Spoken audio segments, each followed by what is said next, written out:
라는 고백을 갖게 되었습니다. 그 주님 붙잡고 매일매일 매순간 믿음으로 승리하는 청년 미커가 되게 하여 주시옵소서. 이 시간도 아버지 앞에 나올 때 작은 물질이지만 예물로 가지고 나와 주께 봉헌하여 올려드립니다. 기뻐 받아주시고 주의 나라와 영광을 위해 사용하여 주시옵소서. 드린 손길들을 기억하여 주시고 그 손으로 하는 모든 일들이 형통케 하시며 주께서 그들과 늘 동행하시사 하나님 아버지를 분명히 알아갈 수 있도록 역사하여 주시옵소서.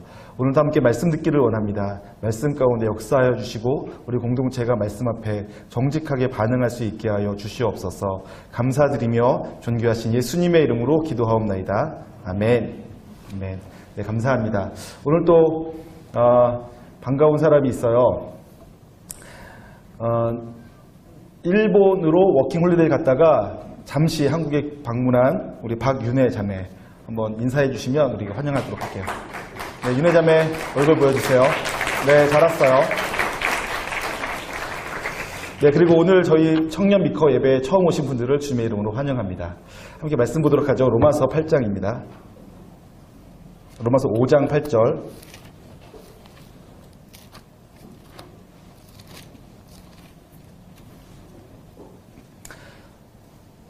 신약성경 245페이지 전후에 로마서 5장 8절 한 절의 말씀을 저와 여러분이 한 목소리로 합독하도록 하겠습니다.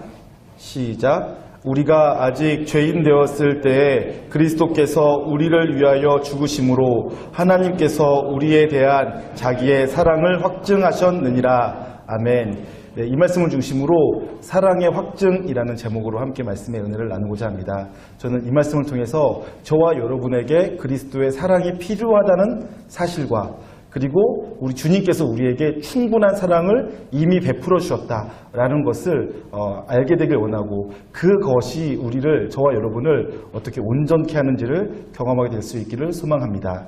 여러분 오늘 말씀은 굉장히 단순해요. 그리스도께서 자기가 우리를 사랑한다라는 것을 보여주셨다라는 내용이 나와 있죠. 감사합니다. 그리스도께서 우리를 사랑하시는 것을 확증하셨어요. 여러분 확증이라는 말의 뜻이 뭐죠? 확증, 확실히 증거하다, 확실히 보여주다라는 뜻이 있죠. 근데 헬라어로는 조금 의미가 그렇게 강하지 않아요. 그냥 주님께서 소개해주다라는 정도의 의미예요. 그러니까 우리는 확증, 그러니까 아주 그냥 강하게 보여주고 나타났다 이렇게 생각이 드는데 헬라어 제가 원문을 찾아보니까 오히려 이것은 조금 원문은 좀 약해요.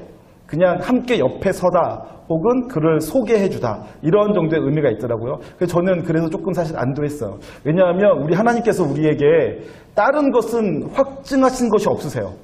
여러분 그런 얘기 들어보셨어요? 하나님이 천지를 창조하신 하나님이신데 하나님께서 내가 천지를 창조했다라고 설명하거나 증명하지 않으세요. 왜냐하면 그건 하나님께 너무 당연한 일이니까. 우리 하나님께서는 하나님 자신을 증명하려고 애쓰지 않으세요. 하나님께서는 사람들이 나를 좀 알아봐 달라고 사정하지 않으세요. 우리 하나님은 그러실 필요가 없으신 분이시기 때문에 그렇죠. 그런데 이 부분, 하나님이 우리를 사랑한다는 것만큼은 우리에게 알려주고 싶어 하세요. 확증시키려고 하시는 거죠. 내가 너희를 사랑한다는 것을 너희들이 알길 원한다 라고 말씀하시는 거예요. 그렇게 하시는 데에는 이유가 있겠죠. 다른 것들은 강조하거나 증명하거나 설명하거나 설득하려고 하지 않으시는데 이것만큼 하나님께서 우리를 사랑한다는 것만큼은 계속 설명하시고 나타내 보여주시고 확증시키시는 거예요. 이유가 뭘까요? 저 여러분이 그 이유를 알아갈 수 있기를 소망합니다. 왜냐하면 사람에게 하나님의 사랑이 필요하기 때문에 그렇습니다.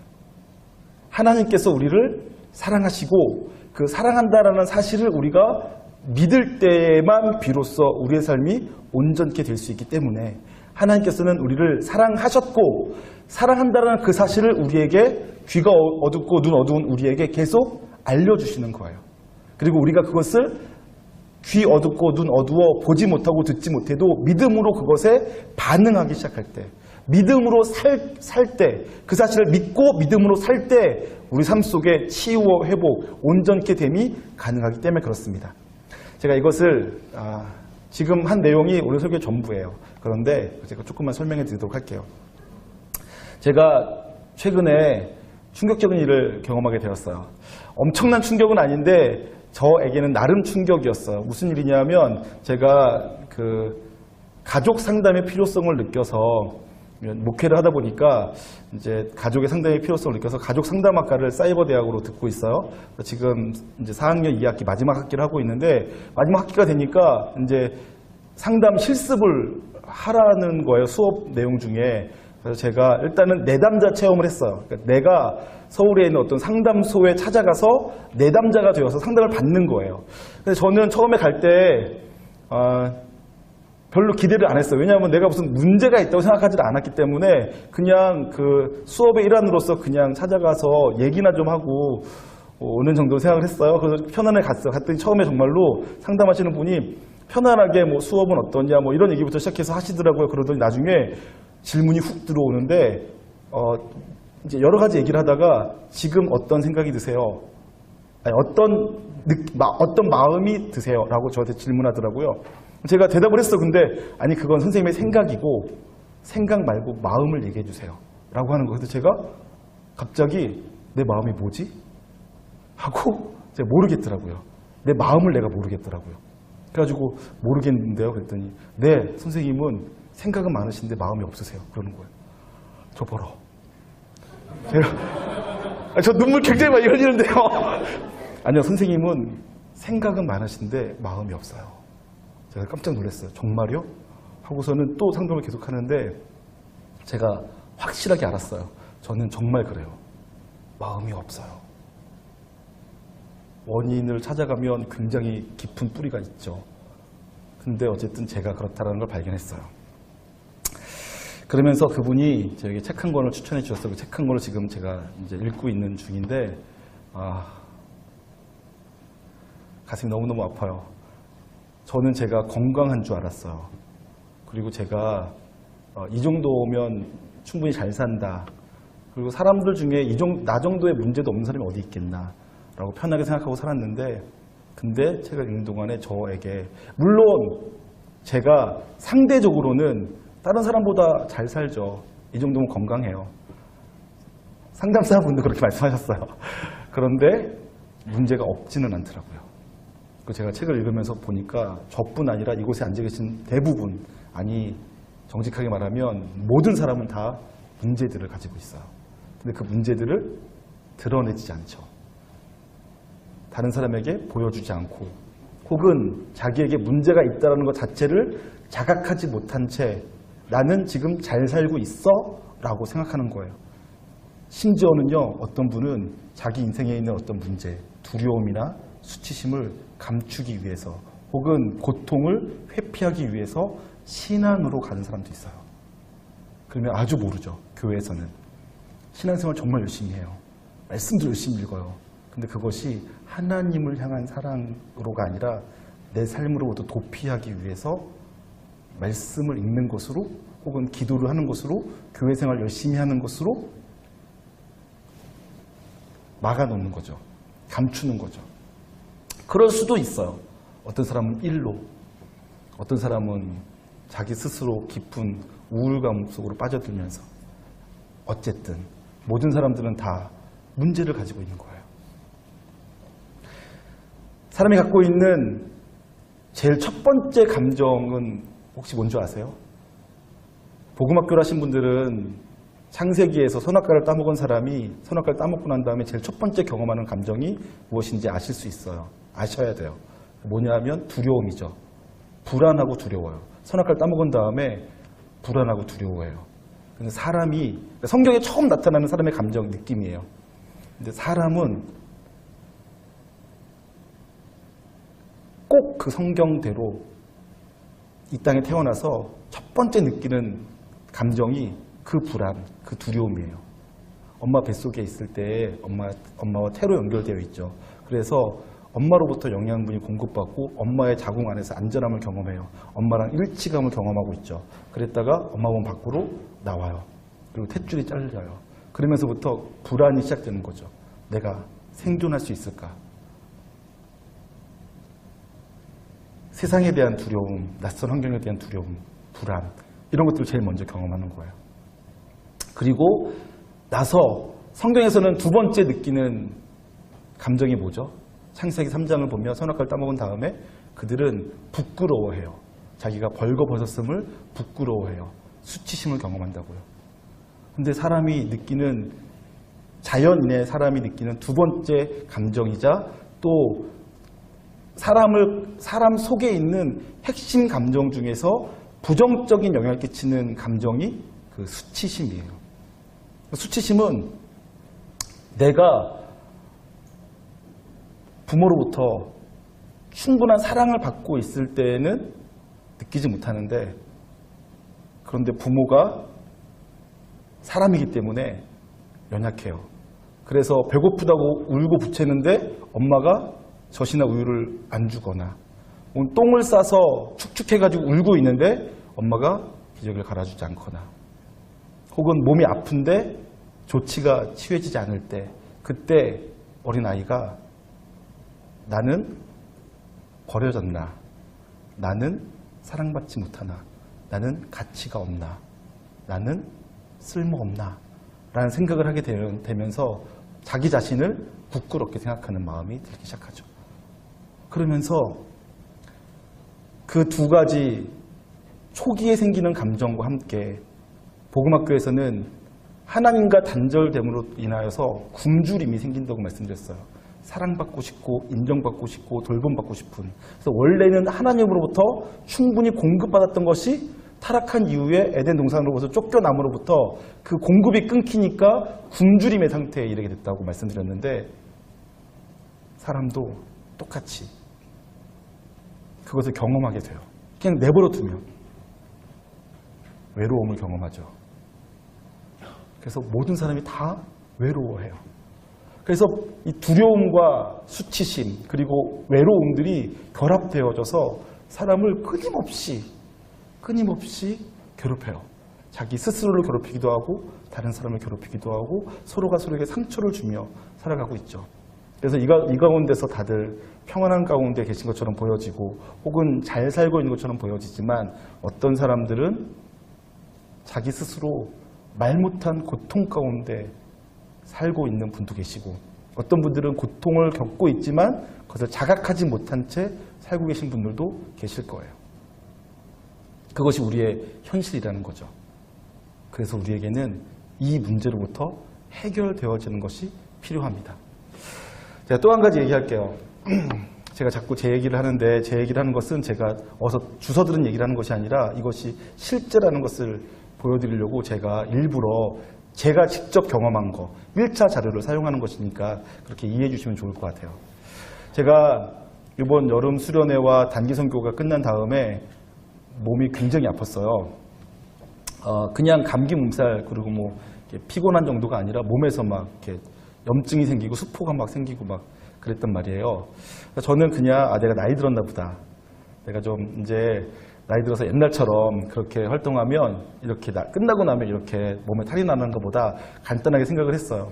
그런데 그게 간단한 문제가 아니었더라고요. 몸만 아픈 것이 아니라 그 뒤에 제가 안타깝게도 기쁨이 사라졌어요. 메마른 거죠. 제가 사실 제 속에서 기쁨과 감사가 끊임없이 솟아났었거든요. 제가 늘 주장하는 게 내 영혼의 그 깊은 데서 맑은 가락이 솟아나는 것처럼 주로 말미암아 생수의 강 같은 은혜가 흘러넘치는 삶을 제가 권면하고 제가 그런 삶을 살고 있다고 믿었어요. 근데 수련회 이후에, 단기 선교 이후에 제가 그런 기쁨이 사라진 거예요. 근데 제가 그럴 수 있다고 생각했어요. 몸이 피곤하고 지쳤고 내가 좀 쉼이 필요하니까 한 2, 3일 정도 뭐 기쁨 없이도 건조한 채 메마른 채 있을 수 있지 뭐 라고 단순하게 생각했었는데, 그게 2주, 3주 이상 가는 거예요. 제가 깜짝 놀랐어요.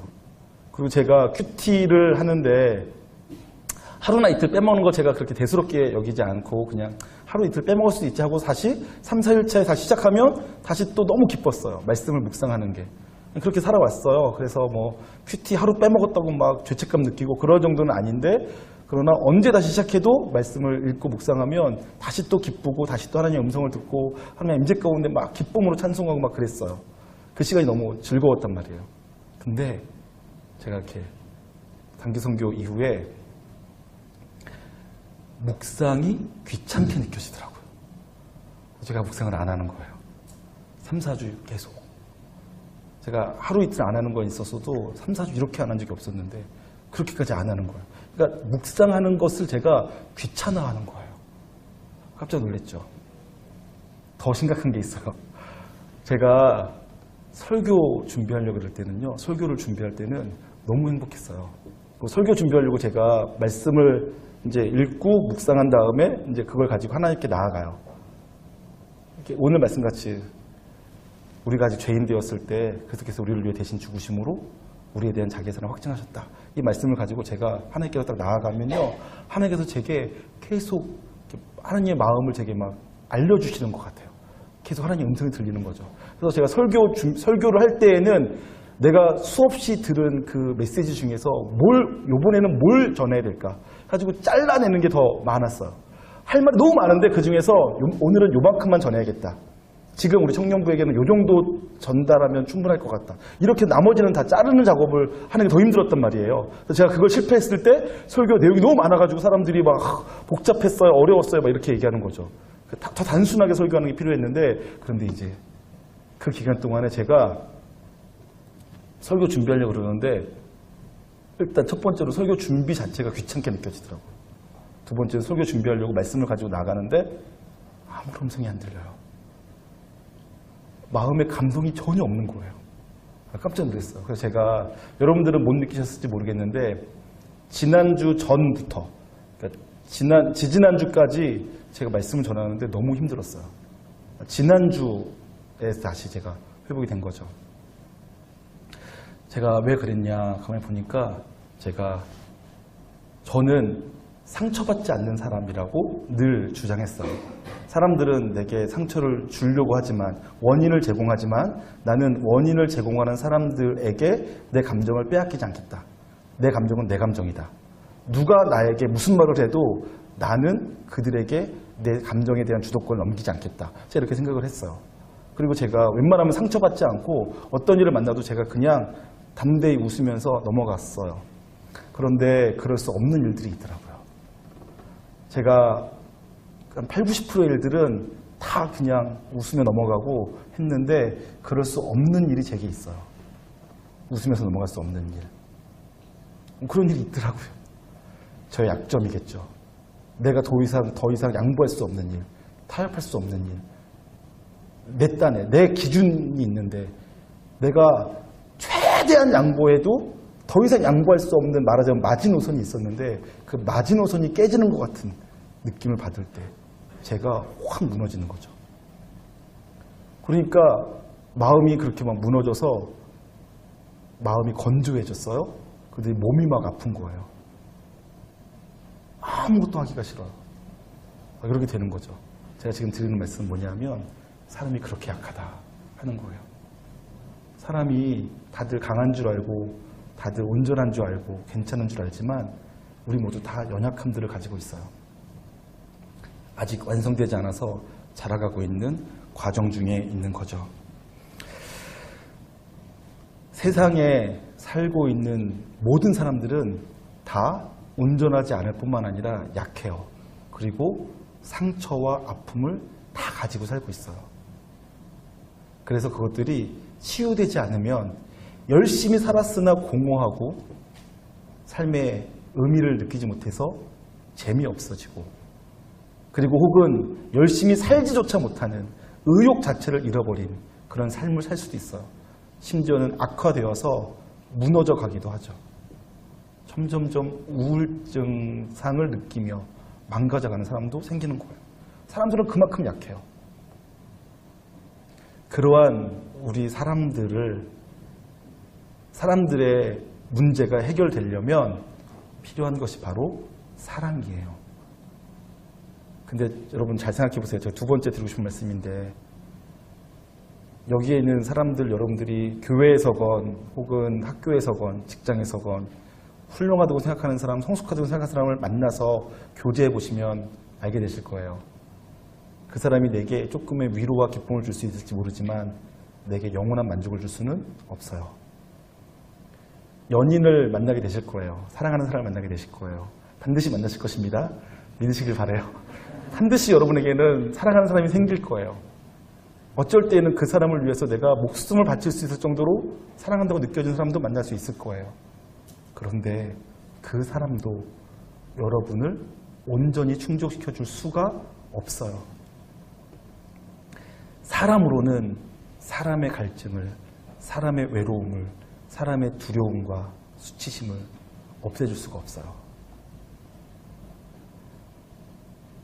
세 번째, 문제가 있다는 걸 알았어요. 제가 이제 보면 너는 수치심이 문제야 라고 수치심이 문제인 사람에게 제가 말해주면 그 사람이 고칠까요?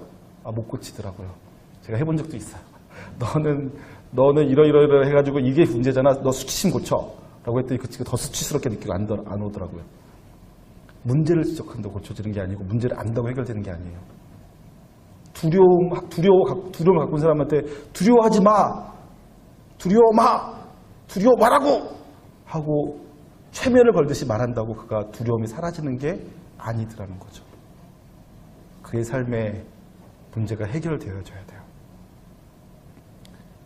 그에게 필요한 것이 뭐냐면 사랑이라는 말이에요. 근데 사람의 사랑으로는 안 되니까, 사람들끼리는 이렇게 교회를 이루고 살아도 안 되니까 하나님께서 우리에게 해주신 거예요. 우리 이 땅에서는 해결되지 않는 사랑, 하나님의 사랑을 우리에게 보여주시고 베풀어 주신 거죠. 그것이 바로 십자가예요. 그래서 오늘 말씀은 의미가 있습니다. 우리가 아직 죄인 되었을 때 그리스도께서 우리를 위하여 죽으심으로 하나님께서 우리에 대한 자기의 사랑을 확증하셨느니라. 여러분, 이 말씀의 의미가 있는 것은 뭐냐면, 여러분 사랑한다고 얘기할 때 잘나고 똑똑하고 예쁘고 사랑받을 만한 사람을 사랑하면, 그러면 예쁘니까 사랑하나 보다, 잘났으니까 사랑하나 보다, 이 사람이 가능성이 많으니까 사랑하나 보다 라고 생각할 수가 있을 건데, 우리 주님께서는 그렇게 하지 않으셨다는 거예요. 우리가 연약하고 죄인이고 원수 되었을 때, 그때에 우리를 위해서 죽으셨어요. 그래서는 하나님께서 내가 너희를 사랑하는 것은 네가 예쁘고 잘나고 사랑스럽고 무한한 잠재력을 갖고 있기 때문이 아니라 내가 너를 진짜로 사랑하기 때문이다. 내가 너를 위해 죽은 것은 내가 너를 진짜로 사랑하기 때문이다. 그리고 네가 지금보다 더 많이 망가진다 할지라도 너를 향한 내 사랑은 바뀌지 않는다. 이것을 우리에게 소개해 주신 거예요. 알려주신 거죠. 확증시켜 주신 거예요. 뭐라고요? 우리가 아직 죄인 되었을 때, 내가 아직 여전히 죄인이에요. 죄로부터 바뀔 기미가 전혀 보이질 않아요. 심지어는 하나님과 원수 되었어요. 하나님께서 원하시는 것을 전혀 알지도 못하고 행하지도 못해요. 내가 연약해요. 연약하다는 건 그냥 힘이 없다는 뜻이 아니라 전적으로 무능하다는 뜻이에요. 근데 그때 주님께서 우리를 위해서 십자가에 달려 죽으셨어요. 그래서 우리를 향한 사랑을 보여주신 거죠. 내가 너희를 이만큼 사랑한다. 그래서 이제는 누구든지 그 사랑을 믿는 사람, 하나님께서 나를 사랑하신다는 것을 믿는 사람은 마치 자녀가 엄마의 뱃속에 탯줄로 연결되어 있을 때처럼 하나님과 우리 사이에 연합이 일어나기 시작해요. 로마서에 그렇게 많이 강조되었던 연합이 일어나기 시작하는 거죠. 믿음으로 하나님과 내가 연결되어지는 거예요.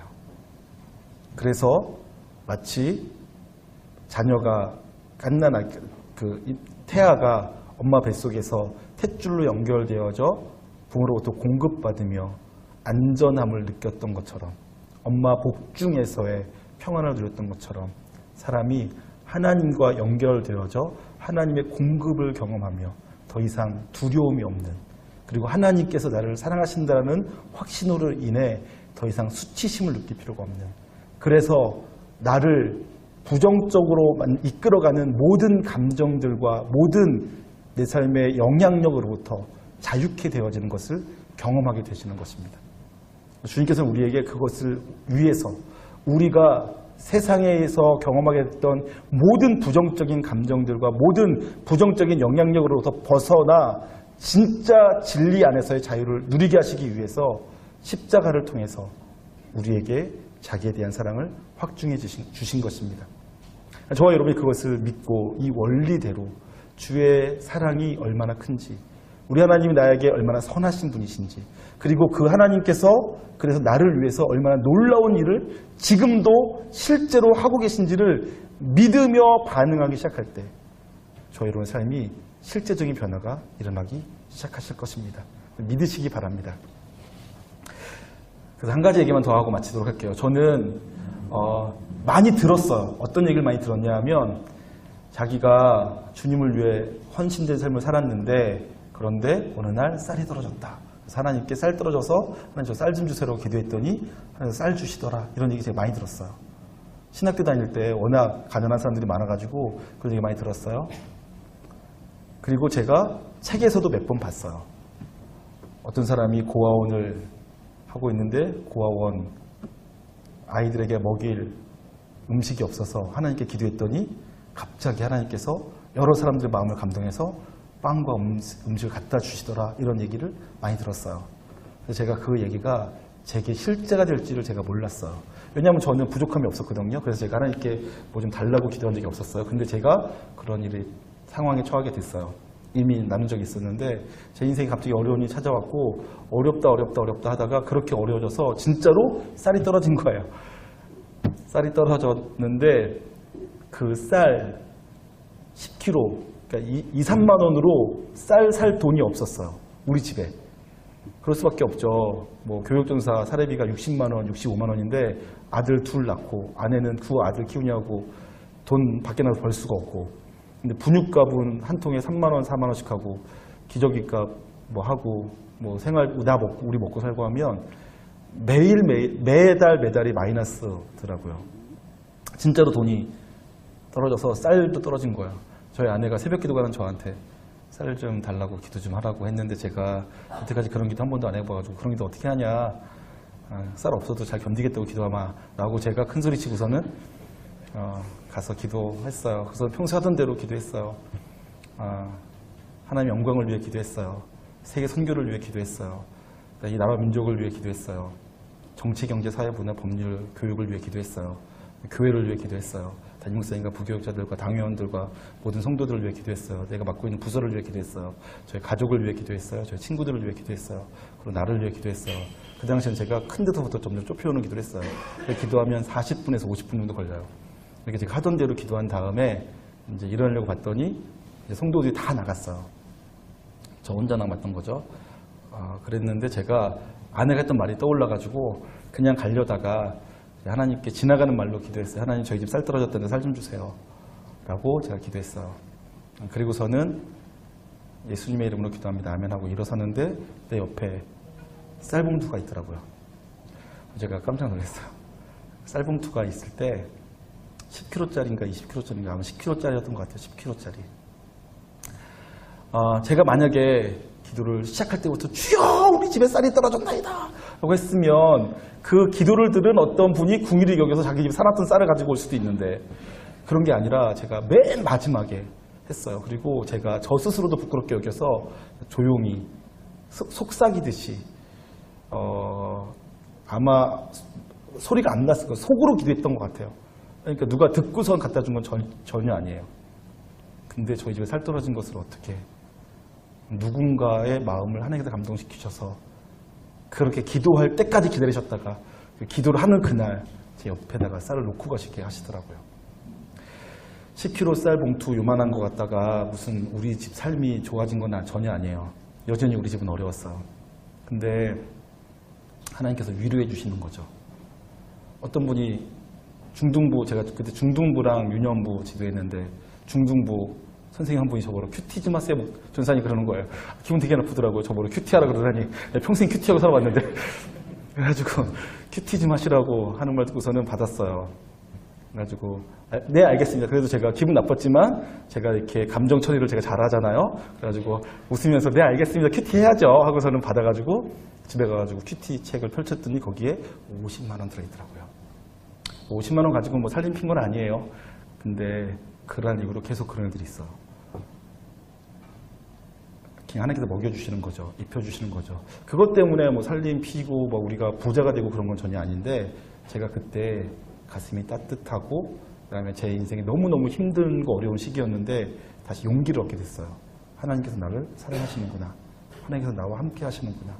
나를 하나님께서 연단하시지만 연단하시되 나를 팽개쳐 주신 것은 아니구나. 제가 경험한 거죠. 여러분, 저는 그래서 여러분들에게 아주 담대하게 확신을 가지고 얘기할 수 있어요. 여러분, 마음껏 한번 놀아보세요. 여러분들이 하나님 앞에서 하나님께 마음껏 한번 살아보세요. 하나님께 마음껏 매달려보세요. 하나님께서 정말 살아계셔서 여러분들이 상상하는 것 이상으로 여러분들을 향해서 주의 사랑을 나타내 보여주실 거예요. 그리고 그 시간이 여러분의 상처를 치료하는 시간, 여러분의 삶을 바꾸는 시간, 여러분을 온전케 하는 시간이 되실 거예요. 그래서 주님께서 우리에게 십자가로 그 사랑을 확증해 보여주신 것입니다. 그리고 여러분들은 그래서 날마다 여러분 자신에게 복음을 전하실 필요가 있어요. 복음이 뭐라고요? 나 같은 죄인을 전능하신 하나님, 창조주 하나님께서 무척이나 사랑해 주신다는 사실이 복음이에요. 여러분과 제가 다 죄인인데도 하나님은 내 죄와 상관없이 그 크고 놀라우신 하나님께서 나를 너무나 사랑하신대요. 십자가를 지실 만큼 사랑하신대요. 사랑하시되 끝까지 사랑하신대요. 사랑하신데 나보다도 나를 더 사랑하신대요. 그것이 복음이죠. 그 복음을 여러분 자신에게 날마다 전하고 그 복음을 붙잡고 믿음으로 살아갈 때, 그때 여러분 삶에 회복이 경험되어지는 것입니다. 심리 상담사를 찾아가 만나지 않아도 복음을 붙잡고 하나님의 사랑이 내 속에서 계속 역사하면, 그러면 저절로 치료가 되어져요. 저절로 불안, 두려움, 염려, 걱정, 근심, 수치심, 그래서 나를 우월하게 만들려고 애쓰거나 성공하기 위해서 몸부림치거나 하면 살 필요가 없이 그냥 있는 모습 그대로, 내 모습 이대로 살아가면서 자유할 수 있게 되는 거죠. 근데 그렇지 않으면 뭘 공부하고 뭘 들어서 내가 뭘 알고 있다 할지라도 진짜 치료는 안 일어나는 거예요. 저는 저와 여러분이 우리를 향해 베풀어 주신 하나님의 그 놀라우신 사랑의 확증, 그것을 붙잡고 그 사랑으로 말미암아 여러분에게 이루어지는 놀라운 역사들을 경험하시기를 주님의 이름으로 축원합니다. 함께 그래서 찬양하기. 이제는 우리 주 예수 그리스도의 놀라우신 은혜와 하나님 아버지의 극진하신 사랑하심과 성령님의 감화, 감동, 교통하심 역사가, 내주하심의 역사가 이곳에 있는 모든 사람들의 심령 가운데 이제로부터 영원토록 함께 있을지어다. 아멘.